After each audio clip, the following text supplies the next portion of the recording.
Vietnam के प्रधानमंत्री की उपस्थिति के लिए भी हृदय से आभार व्यक्त करता हूं। एक्सेलेंसीज, समंदर हमारी साझा धरोहर है।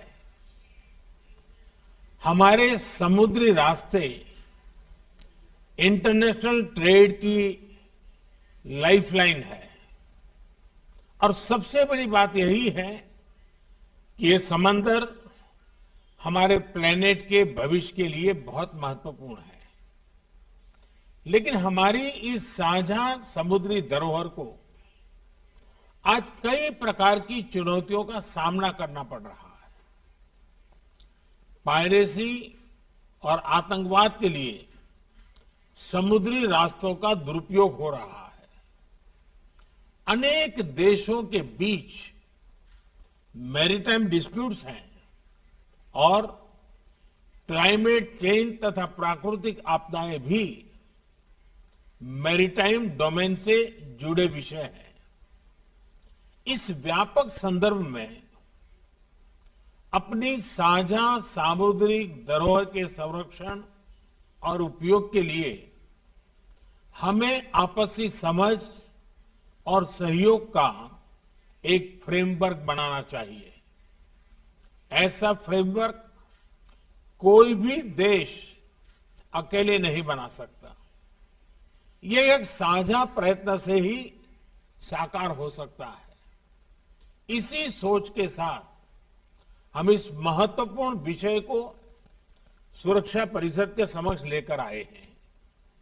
मुझे पूरा विश्वास है कि आज की हाई लेवल चर्चा से विश्व को मैरीटाइम सिक्योरिटी के मुद्दे पर मार्गदर्शन मिलेगा। एक्सेलेंसीज, इस मंथन को स्ट्रक्चर देने के लिए मैं आपके समक्ष 5 मूलभूत सिद्धांत रखना चाहूंगा। पहला सिद्धांत, हमें मैरीटाइम ट्रेड में बैरियर्स हटाने चाहिए। हम सभी की समृद्धि मैरीटाइम ट्रेड के सक्रिय फ्लो पर निर्भर है। इसमें आई अड़चनें पूरी वैश्विक अर्थव्यवस्था के लिए चुनौती हो सकती है। फ्री मैरीटाइम ट्रेड भारत की सभ्यता के साथ अनादिकाल से जुड़ा हुआ है।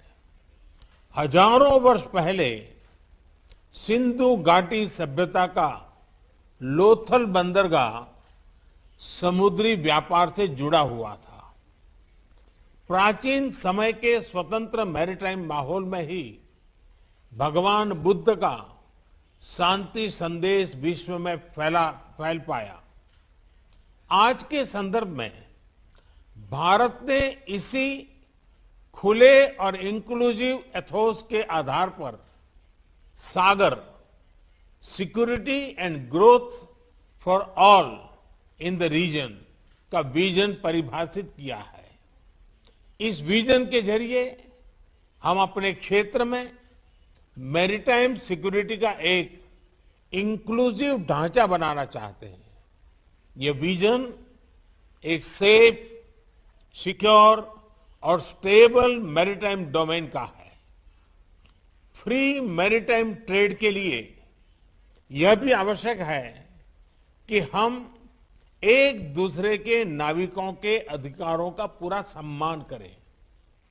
दूसरा सिद्धांत, मैरीटाइम डिस्प्यूट्स का समाधान शांतिपूर्ण और अंतर्राष्ट्रीय कानून के आधार पर ही होना चाहिए। आपसी ट्रस्ट और कॉन्फिडेंस के लिए यह अति आवश्यक है। इसी माध्यम से हम वैश्विक शांति और स्थिरता सुनिश्चित कर सकते हैं। भारत ने इसी समझ और मैच्योरिटी के साथ अपने पड़ोसी देश बांग्लादेश के साथ अपनी मैरीटाइम बाउंड्री को सुलझाया है। तीसरा सिद्धांत, हमें प्राकृतिक आपदाओं और नॉन स्टेट एक्टर्स, इनके द्वारा पैदा किए गए मैरीटाइम थ्रेट्स का मिलकर सामना करना चाहिए। इस विषय पर क्षेत्रीय सहयोग बढ़ाने के लिए भारत ने कई कदम लिए हैं। साइक्लोन, सुनामी और प्रदूषण संबंधित समुद्री आपदाओं में हम फर्स्ट रिस्पॉन्डर रहे हैं। पायरेसी को रोकने के लिए भारतीय नौसेना में 2008 से हिंद महासागर में पेट्रोलिंग कर रही है। भारत का वाइट शिपिंग इंफॉर्मेशन फ्यूजन केंद्र हमारे क्षेत्र में साझा मैरीटाइम डोमेन अवेयरनेस बढ़ा रहा है। हमने कई देशों को हाइड्रोग्राफिक सर्वे सपोर्ट को और समुद्री सुरक्षा में प्रशिक्षण भी दिया है। हिंद महासागर में भारत की भूमिका एक नेट सिक्योरिटी प्रोवाइडर के रूप में रही है। चौथा सिद्धांत, हमें मैरीटाइम एनवायरनमेंट और मैरीटाइम रिसोर्सेज को संजोकर रखना होगा। जैसा कि हम जानते हैं, ओशंस का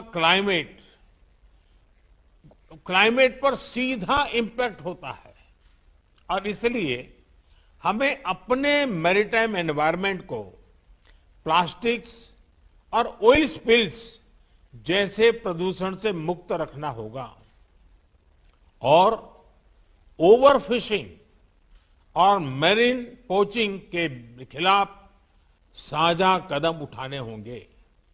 साथ ही हमें ओशन साइंस में भी सहयोग बढ़ाना चाहिए। भारत ने एक महत्वाकांक्षी डीप ओशन मिशन लॉन्च किया है। हमने सस्टेनेबल फिशिंग को प्रोत्साहन देने के लिए भी कई पहले ली है। पांचवा सिद्धांत, हमें रिस्पॉन्सिबल मैरीटाइम कनेक्टिविटी को प्रोत्साहन देना चाहिए। यह तो स्पष्ट है कि समुद्री व्यापार को बढ़ाने के लिए इंफ्रास्ट्रक्चर का निर्माण आवश्यक है, लेकिन ऐसे इंफ्रास्ट्रक्चर प्रोजेक्ट्स के डेवलपमेंट में देशों की फिस्कल सस्टेनेबिलिटी और एब्सॉर्प्शन कैपेसिटी उसको भी ध्यान में रखना होगा। इसके लिए हमें उचित वैश्विक नॉर्म्स और स्टैंडर्ड्स बनाने चाहिए। एक्सेलेंसीज, मुझे विश्वास है इन 5 सिद्धांतों के आधार पर मैरीटाइम सिक्योरिटी कोऑपरेशन इसका एक वैश्विक रोड मैप बन सकता है। आज की ओपन डिबेट की उच्च और सक्रिय भागीदारी यह दिखाती है कि यह विषय सुरक्षा परिषद के सभी सदस्यों के लिए महत्वपूर्ण है।